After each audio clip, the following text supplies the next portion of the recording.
محترم ناظرین، آج ہمارا حاضر ہونے کا مقصد ہے کہ ہم لوگوں کو دین کی دعوت کیسے دیں، لوگوں کو دین کے ساتھ کیسے جوڑیں۔ تو سب سے پہلے آپ یہ چیز سمجھیے کہ لوگوں کو دین کی دعوت دینا یہ الگ چیز ہے، اور دین حاصل کرنا یہ الگ چیز ہے۔ جب سب سے پہلی چیز یہ ہے کہ آپ سب سے پہلے دین کو حاصل کریں، دین کو سمجھیں، جب جا کے آپ دوسروں کو دین کی دعوت دے سکتے ہیں۔ اس لیے کہ جسے تفصیلی علم حاصل کرنا، علم کے تمام احکام کا حاصل کرنا یہ فرض کفایہ ہے، لیکن اتنی جانکاری حاصل کرنا، اتنا علم حاصل کرنا فرض عین ہے کہ جس سے حلال اور حرام کی تمیز ہو جائے۔ اتنا علم حاصل کرنا ہر انسان کے اوپر فرض عین ہے، اور دوسروں کو دین کی دعوت دینا، دوسروں کو دین کی طرف لانا یہ فرض کفایہ ہے، یہ فرض کفایہ ہے۔ اس لیے کہ آپ صلی اللہ علیہ وسلم کی حدیث ہے کہ بلغوا عنی ولو آیا، کہ اگر تمہارے پاس میری ایک بات بھی ہو اور تم اسے پہنچانے کی قدرت بھی رکھتے ہو تو اس بات کو تم دوسروں تک پہنچا دو۔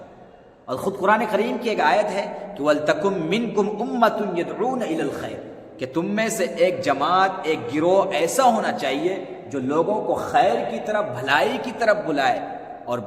کہ آپ صلی اللہ علیہ وسلم کی حدیث ہے کہ بلغوا عنی ولو آیا، کہ اگر تمہارے پاس میری ایک بات بھی ہو اور تم اسے پہنچانے کی قدرت بھی رکھتے ہو تو اس بات کو تم دوسروں تک پہنچا دو۔ اور خود قرآن کریم کی ایک آیت ہے کہ وَلْتَكُمْ مِنْكُمْ أُمَّةٌ يَدْعُونَ إِلَى الْخَيْرِ، کہ تم میں سے ایک جماعت، ایک گروہ ایسا ہونا چاہیے جو لوگوں کو خیر کی طرف، بھلائی کی طرف بلائے اور برے کاموں سے روکے۔ اور خود آپ صلی اللہ علیہ وسلم کی ایک دوسری حدیث بھی ہے کہ اللہ تعالیٰ اس شخص کے چہرے کو تر و تازہ اور خوش رکھے جو مجھ سے کوئی بات سنے اور اس بات کو دوسروں تک ہو بہو ویسے ہی پہنچا دے۔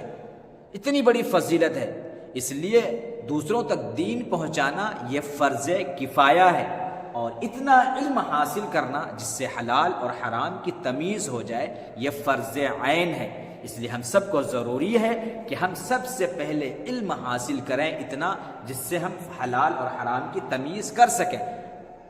اور ہر انسان کے اوپر ذمہ داری ہے اپنی باتوں کو دوسروں تک پہنچانے کی۔ ہر ایک کے اوپر الگ الگ طریقے پر دوسروں تک باتوں کو پہنچانا ہے، جس کے اندر اللہ نے جتنی صلاحیت رکھی ہے، جتنی قدرت رکھا ہے، جتنا علم ہے اس کے پاس، اتنا ہی اس کے اوپر ذمہ داری ہے کہ وہ اپنی باتوں کو دوسروں تک پہنچائے۔ اگر کوئی عالم اور مفتی ہے تو اس کے اوپر ذمہ داری ہے کہ وہ اپنی باتوں کو اپنے علم کے اعتبار سے دوسروں تک پہنچائے۔ اور اگر کسی کوئی حافظ قرآن نہیں ہے، عالم قرآن نہیں ہے، بلکہ ایک عام آدمی ہے، لیکن اگر اسے دین کی بات معلوم ہے کچھ بھی اور سامنے والوں کو معلوم نہیں ہے تو اس کے اوپر بھی ذمہ داری ہے کہ وہ اپنی باتوں کو دوسروں تک پہنچائے۔ اسے کہتے ہیں تبلیغ، یا اسے کہتے ہیں